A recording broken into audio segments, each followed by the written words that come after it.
Police अपने पर्चे काट रही है। उसके बाद गोरखपुरिया भौजी उनको थाने में जाकर के यह विवाद करने की क्या जरूरत थी।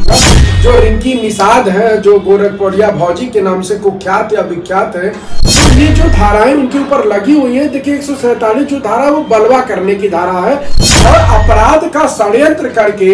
और आपराधिक मानसिकता के साथ कृत्य करके यदि संपत्ति अर्जित की जाती है तो यह गैंगस्टर लगाने के लिए तो फिट। मुझे लगता है 50 लाख रुपए ये सालाना कमा रही है सिर्फ इसी तरह का ड्रामा क्रिएट करके। मुझे लगता है कि जो हैंगिंग स्थिति है वो वही है जिस प्रकार से कि कोई स्टूल नहीं है, वहां पर बेड पर स्टूल गिरना चाहिए, हैंगिंग होनी चाहिए, उस तरह की कोई हैंगिंग दिख नहीं रही है। और ये गोरखपुरिया भौजी पर रिंकी निषाद को यह अधिकार किसने दिया कि 10 यूट्यूब वालों को लेकर के वो थाने में घुस करके इस हॉस्पिटल से भी गिरफ्तार किया जा सकता है। नमस्कार, आपने राज और गोलू और उनके साथ 7 से 8 अन्य यूट्यूबर यानी कि उनके साथ तमाम ऐसे किन्नर भी पहुंचे हुए थे जो कि थाने में बवाल किए हुए थे। हो चुका है लगभग 8 धाराओं में इनके ऊपर केस भी दर्ज हो चुका है। तो हमने तो ये जानकारी आपको प्रोवाइड की थी, लेकिन आज हमारे साथ विधिक सलाहकार हैं। चूंकि जितनी भी धाराएं लगी हैं उनमें कितने वर्षों का प्रावधान, सजा का प्रावधान हो सकता है, इन सभी बातों पर हम लोग चर्चा करेंगे सर से ही। और सर, हम चाहेंगे सबसे पहले आपका बहुत बहुत स्वागत है। सर, अपना परिचय आप बताएं। नमस्कार, धन्यवाद। मैं शशांक शेखर त्रिपाठी अधिवक्ता हूँ और सामाजिक विषयों पर आप लोगों के माध्यम से राय अपनी व्यक्त करता रहता हूँ। जी, जैसे कि सर लगभग 8 धाराओं में गोरखपुरिया भौजी, गोलू और ये जो विषय है वह विषय ये है कि विष्णुपुरिया भौजी नाम की जो ये अभिनेत्री हैं, जो तथाकथित अभिनेत्री हैं, उनको थाने में जाकर के यह विवाद करने की क्या जरूरत थी। सबसे पहले तो उनको कोई ऐसी आवश्यकता नहीं थी कि वो थाने में जाकर के थाने में पुलिस कर्मियों के साथ अभद्रता करें, मारपीट करें और किन्नरों को ले जाकर के अश्लीलता का प्रसारण करें। जिस प्रकार से महिला जो सहायता हर थाने में महिला सहायता एक सेंटर होता है, वहां पर जा करके नग्न एक तरह से नग्न प्रदर्शन करवाना किन्नरों के साथ, और ये सिर्फ YouTube पर अपने व्यूअरशिप बढ़ाने के लिए और उससे संपत्ति अर्जित करने के लिए। तो जिस प्रकार जो रिंकी निषाद है, जो गोरखपुरिया भौजी के नाम से कुख्यात या विख्यात है, उनकी जो द्वारा जो थाने में जाकर के इस तरह का कृत्य किया गया वह बिल्कुल निंदनीय है, वह कानून की व्यवस्था के खिलाफ है और समाज में गलत संदेश देने वाला है। तो इसमें जो धाराएं लगी हुई हैं उनके ऊपर, रिंकी निषाद के ऊपर, वो 147, 294, 332, 353, 504, 204 और एक IPC और 120 IPC है। तो ये जो धाराएं उनके ऊपर लगी हुई हैं, देखिए 147 जो धारा वो बलवा वर्ष तक की सजा का प्रावधान है। और तो जो किन्नरों के द्वारा अश्लील हरकत वहां उनके द्वारा करवाई गई और उनके द्वारा नग्न वहां पर जाके नृत्य किया गया और समाज में इस तरह का अश्लीलता का संदेश प्रसारित किया गया। वहां पर सर जो जेंट्स कांस्टेबल के साथ साथ सर महिला कांस्टेबल उनके सामने फिर ऐसी सब बिल्कुल ये बेहूदगी है। उसमें 294 की धारा लगाई गई है और वो 294 की धारा में भी चूंकि 3 माह की ही सजा का प्रावधान है। 332 इसमें लगी है IPC, जिसमें लोक सेवक को अपने कार्य को करने से विरत करने और उनके साथ दुर्व्यवहार करने की धारा है। 353 लगा है जिसमें सर एक कॉमन इंटेंशन के साथ वहां जाकर के जो विवाद किया, उस विवाद के लिए इन सारे लोगों के ऊपर 120 भी लगाया गया है। लेकिन इसमें जो सबसे महत्वपूर्ण है, देखिए रिंकी निषाद जो गोरखपुरिया भौजी के नाम से विख्यात है, उनका जो कंडक्ट है वह इस मामले में शुरू से ही इस पूरी घटना के उत्पीड़न करने वाला रहा है। चूंकि जो मालती चौहान थी वह जब वो किसी और अर्जुन शायद अर्जुन के साथ जब वो शादी कर लेती है तो उसके बाद वह जाकर के ये रिंकी निषाद के घर पर आती है कुछ दिन तक और रिंकी निषाद लगातार उसका अपने YouTube चैनल्स पर पूरा प्रसारण करती रहती हैं। और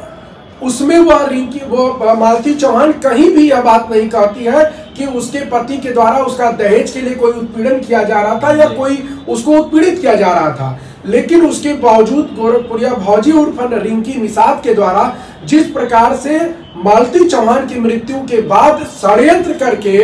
विष्णु राज को फंसाया गया और उसके खिलाफ ये 304B और 498A में मुकदमे दर्ज करवाए गए लोगों को चढ़ा करके और मीडिया हाइप क्रिएट करने के लिए। उससे रिंकी निषाद उर्फ गोरखपुरिया भौजी ने बहुत ज्यादा संपत्ति अर्जित की है और अपराध का षड्यंत्र करके और आपराधिक मानसिकता के साथ कृत्य करके यदि संपत्ति अर्जित की जाती है तो यह गैंगस्टर लगाने के लिए तो फिट प्रावधान है। आप लोग देख रहे होंगे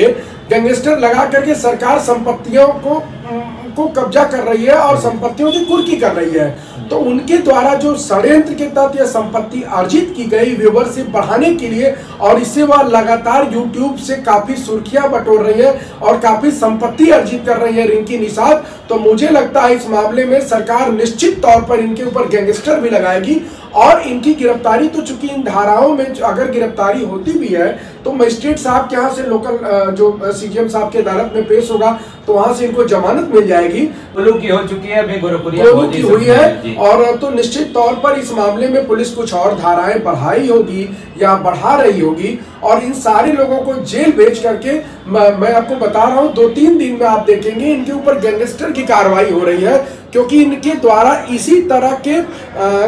147 के तहत कई सारे ऐसे मामले क्रिएट करके और उससे जो संपत्ति है वो अर्जित की गई है और यूट्यूब के माध्यम से मुझे लगता है 50 लाख रुपए ये सालाना कमा रही है सिर्फ इसी तरह का ड्रामा क्रिएट करके। तो निश्चित तौर पर समाज में यूट्यूब के माध्यम से इस तरह का संदेश देकर समाज में अराजकता व्याप्त की जा रही है और अपराध को बढ़ाया जा रहा है। तो मुझे लगता है सरकार को इसमें गैंगस्टर भी लगाना चाहिए। उसमें सर उसका एक बयान आया है कि मतलब वो जहाँ पर जब अंत्येष्टि स्थल पे भी बोल रहे थे कि विष्णु ने ही मारा है जबकि पोस्टमार्टम रिपोर्ट उस समय तक आया नहीं था और उसने ऐसा देखा तो था नहीं कि मतलब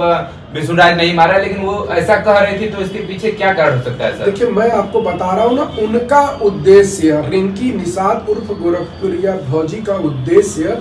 यूट्यूब पर सेंसेशन क्रिएट करके पैसे कमाना है और अनावश्यक रूप से उन्होंने जिस प्रकार से आरोप लगा करके एक नया बखेड़ा खड़ा किया, जबकि हम सारे लोग देख रहे थे कि किस प्रकार से वो अर्जुन के साथ वो मालती चौहान शादी कर रही थी, वो सिंदूर लगा रही थी। उस समय तक भी मैंने उनका एक वीडियो देखा था आपके ही माध्यम से कि वो बता रही है ये पीला सिंदूर मेरे हस्बैंड के लिए और नए हस्बैंड, लाल सिंदूर पहले वाले हस्बैंड के लिए और पीला सिंदूर नए हस्बैंड के लिए। तो जिस प्रकार का सेंसेशन वो गोरखपुरिया भौजी के मार्गदर्शन में, रिंकी निषाद जी के मार्गदर्शन में क्रिएट कर रही थी, वो सिर्फ यूट्यूब पर प्रसिद्धि पाने और उसके माध्यम से पैसा कमाने का एक जरिया था। तो उसमें सर हिंदू धर्म में सर बिना तलाक दिए सर दूसरी शादी कैसे हो सकती है, इसका सर कैसे? ये हिंदू धर्म तो मान लीजिए धर्म के तहत तो ये एक अपराध है, धार्मिक रूप से ये अपराध है, ये इंडियन पीनल कोड के तहत भी अपराध है, कानून के तहत भी ये अपराध है। लेकिन चूंकि उनके द्वारा यह अपराध किया गया और इसके लिए क्लेम करने का जो अधिकार था वो पति को था, तो जब पति ही खड़े होकर के शादी करवा रहे तो समाज को उस पर कुछ बोलना नहीं था। परंतु मुझे ये लगता है कि अगर मालती चौहान के जो कार डिटेल्स वगैरह है यदि उसको कनेक्ट किया जाए तो मुझे लगता है कि हर क्षण का ड्रामा जो क्रिएट किया जा रहा था मालती चौहान के द्वारा वह रिंकी निषाद उर्फ गोरखपुरिया भौजी के ही मार्गदर्शन में किया जा रहा था। अब इसमें किन संदिग्ध परिस्थितियों में उसकी मृत्यु होती है यह जांच का विषय, चूंकि अभी विसरा रिपोर्ट आई नहीं है और चूंकि मैंने वो मृतक बॉडी को देखा भी नहीं था और लेकिन मुझे लगता है कि जो हैंगिंग स्थिति है वो वही है जिस प्रकार से कि कोई स्टूल नहीं है वहां पर, बेड पर स्टूल गिरना चाहिए, हैंगिंग होनी चाहिए, उस तरह की कोई हैंगिंग दिख नहीं रही है। तो मुझे लगता है कि यदि वो उनकी विसरा रिपोर्ट वगैरह आती है तो मुझे लगता है कि कुछ जहरीला खाद्य पदार्थ खा करके भी मृत्यु होने की संभावना हो सकती है। अब वो तो देखिए वो आने के बाद ही पता चलेगा, क्योंकि कमरा बंद था और कोई अंदर था नहीं। ऐसी कौन सी परिस्थितियां आ गई कि उन्होंने उनको आत्महत्या करनी पड़ी या फांसी पे लटकना पड़ा या कुछ खाना पड़ा, ये तो विसरा रिपोर्ट आने के बाद ही पता चलेगा। सर जो इतनी धाराएं इनके ऊपर दर्ज हुई तो सर गिरफ्तारी कब हो सकती है सर? कितने साल टोटल मिलाकर के सर कितने साल? इसमें तो अधिकतम जो भी धाराओं में एफआईआर दर्ज है उसमें अधिकतम 3 वर्ष तक की सजा का प्रावधान है, लेकिन यदि गैंगस्टर लगता है तो उसमें 7 से 10 वर्ष तक का प्रावधान है। और अन्य धाराएं पुलिस उसमें जरूर बढ़ा रही है। तो गैंगस्टर अगर सर लग जाएगा तो उसके बाद संपत्ति भी बिल्कुल होनी चाहिए, क्योंकि इनके द्वारा जो संपत्ति अर्जित की गई है, मुझे लगता है 50 लाख रुपए सिर्फ इसी तरह का कार्य करके ये जो कमा रही हैं, उससे जो संपत्ति इन्होंने अर्जित की है इस तरह का कार्य करके, जो यूट्यूब पर इनके व्यूवर्स आए हैं उन सब पे बैन लगना चाहिए। ये गलत संदेश समाज को दिया जा रहा है। बताइए, नाटक करने के लिए 5 किलो चीनी लेकर के तेरही के दिन 10 या 16वीं के दिन आप शाम को जा रही हैं, ये क्या मजाक बना करके आपने रखा है? 10 यूट्यूबर आपके साथ जा रहे हैं, आपके सारे यूट्यूब चैनलों पर ये लोड हो रहा है, ये चल रहा है। तो ये सिर्फ पैसा कमाने का एक माध्यम था, पैसा कमाने का। देखिए, समाज में बहुत तरह से लोग पैसे गलत तरीके से कमाते हैं। ये यूट्यूब के अच्छे काम को बदनाम करके ये लोग पैसा कमा रहे हैं, समाज में गलत संदेश दे रहे हैं। तो मुझे लगता है कि सरकार का निगाह निश्चित तौर पर इस पर होगा। और यह जो अपराध इनके द्वारा किया गया है, यह धाराएं भले ही कम है, लेकिन थाने में घुस करके थाने के पुलिस कर्मियों के साथ मारपीट करना, उनके एविडेंस को डिस्ट्रॉय करने का प्रयास करना, उनके साथ बदतमीजी करना, किन्नरों को ले जाकर के वहां अश्लील नृत्य कराना, अश्लील डांस कराना, अश्लीलता का प्रसारण करना, वहां जो बहनें, जो बेटियां पुलिस कर्मचारी के रूप में वहां काम कर रही थी, जो बहनें बेटियां वादकारी के रूप में वहां पर उपस्थित रही होंगी, उनकी मनस्थिति को आप जरा सा समझे कि। और ये गोरखपुरिया भौजी पर रिंकी निषाद को यह अधिकार किसने दिया कि 10 यूट्यूब वालों को लेकर के वह थाने में घुस करके इस प्रकार का विवाद करें? तो निश्चित तौर पर यह विषय सरकार के संज्ञान में है और सरकार इस पर जरूर कुछ न कुछ ऐसा निर्णय करेगी जिससे एक संदेश जरूर जाएगा। कहीं न कहीं सर इनकी वजह से सर जो अच्छे यूट्यूबर है, यूट्यूब कंटेंट क्रिएटर, इनसे बदनामी हो रही है। बिल्कुल, आप लोगों की भी बदनामी हो रही है, क्योंकि मैं देखता हूँ आप लोग कितना परिश्रम करते हैं और कंटेंट्स पर कितनी मेहनत करते हैं आप लोग, कंटेंट्स पर कितना अध्ययन करते हैं आप लोग। तो निश्चित तौर पर यह आप लोगों की भी जिम्मेदारी है और मैं आपके माध्यम से आपके लोगों से भी अपील करना चाहूँगा, समाज से भी अपील करना चाहूँगा कि इस तरह के जो लोग इस तरह की अश्लीलता को करके और षड्यंत्र करके जो लोग YouTube पर क्रिएट करें, उनको अनसब्सक्राइब करें, उनके सब्सक्रिप्शन को समाप्त करें, उनको अनफॉलो करें और उनके खिलाफ कमेंट्स दें, उनके YouTube बंद कराने के लिए लिखें, ताकि इस तरह का संदेश समाज में नहीं जाए। जी, जैसे कि सर विष्णुराज की अभी बेल खारिज हो गई है, तो आगामी भविष्य में सर आगे का क्या शेड्यूल रहने वाला है? बेल तो उसको मिल ही जाएगी और एविडेंस वगैरह कुछ उसके पास है नहीं। मीडिया हाइप जब होता है तो इस तरह से हो जाता है और ये मुझे लगता है कि अगर इस मामले की कायदे से जांच हो जाएगी तो गोरखपुरिया भौजी और रात्रि के समय, रात में जब विष्णु चौहान उस कमरे में नहीं थे और ये